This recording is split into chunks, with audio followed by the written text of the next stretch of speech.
আল কুদসের মুক্তি কোন পথে, এই আলোচনাটা ঢুকার আগে কয়েকটা বিষয় একটু ক্লিয়ার করা দরকার। একটা বিষয় হলো যে শত্রুর নির্মমতা বা শত্রুর নিষ্ঠুরতা এটা আসলে এখানে মূল সমস্যা না।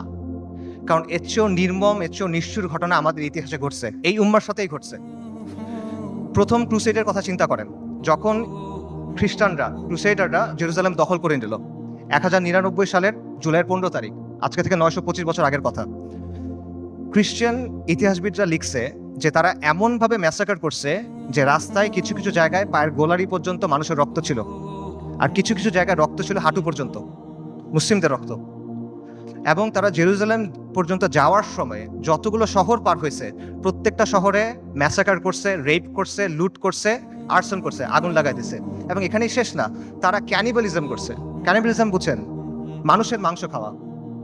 এটা ঐতিহাসিকভাবে প্রমাণিত। সিরিয়ার উত্তর পশ্চিমে একটা শহর আছে আল মারাতুন নুমান। এই শহরে 1098 সালে খ্রিশ্চিয়ান হিস্টোরিয়ানদের লেখার মধ্যে আসে যে তারা মুসলিমদের লাশ সিদ্ধ করে খাইছে, বড়দের লাশ, প্রাপ্তবয়স্কদের লাশ এবং শিশুদের লাশ স্পিড রোস্ট করছে। স্পিড রোস্ট মানে বোঝেন? একটা বড় লোহার শিক থাকে, সেই শিকের মধ্যে একটা জন্তুকে এফোর ওফর করা হয়, মনে করেন একটা কবুতর বা একটা মুরগি। তারপর এটা আগুনের উপর ঝুলানো হয় শিকটা, তারপর এটা ঘুরানো হয়, তখন আগুনটা ঝলসায় মাংসটা রান্না হয়। আপনারা অনেক সময় দেখবেন যে গ্রিল চিকেন এভাবে রান্না করে। এইভাবে মুসলিমদের শিশুদের রান্না করে খাইছে।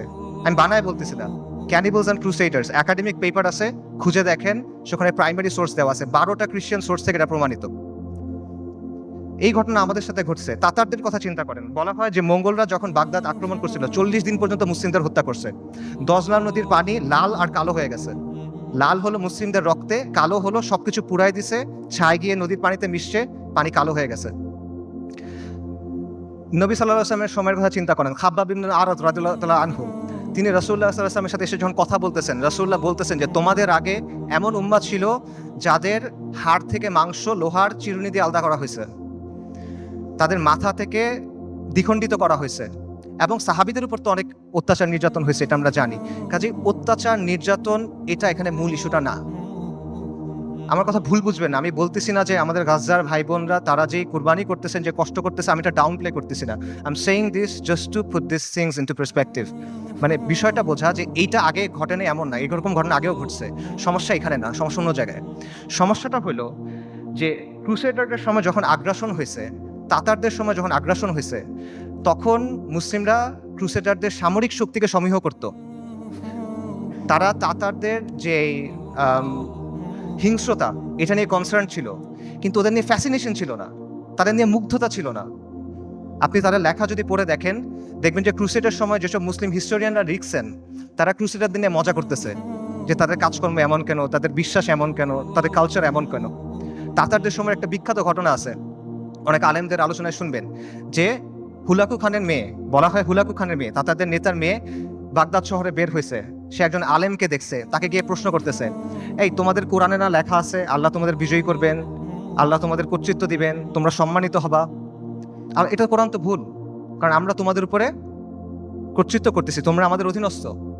তখন সেই আলেম বলছেন যে রাখাল যখন ভেড়া নিয়ে যায় তখন সাথে কিছু কুকুর নিয়ে যায়, গার্ড ডগস। কেন নেয়? কারণ ভেড়া যখন পাল থেকে বের হয়ে যায় তখন কুকুর ছেড়ে দিতে হয়, কুকুরের ধাওয়া খেয়ে ভেড়াগুলো আবার পালে ফেরত আসে। তোমরা তাতাররা হলো এই কুকুর। আল্লাহ তোমাদেরকে পাঠাইছেন কারণ আমরা দিন থেকে সরে গেছি। তোমাদের ধাওয়া খেয়ে আমরা দিনের দিকে যখন ফিরবো, তখন যিনি তোমাদের ছাড়ছেন তিনি তোমাদের আবার বেঁধে ফেলবেন। সুবহানাল্লাহ।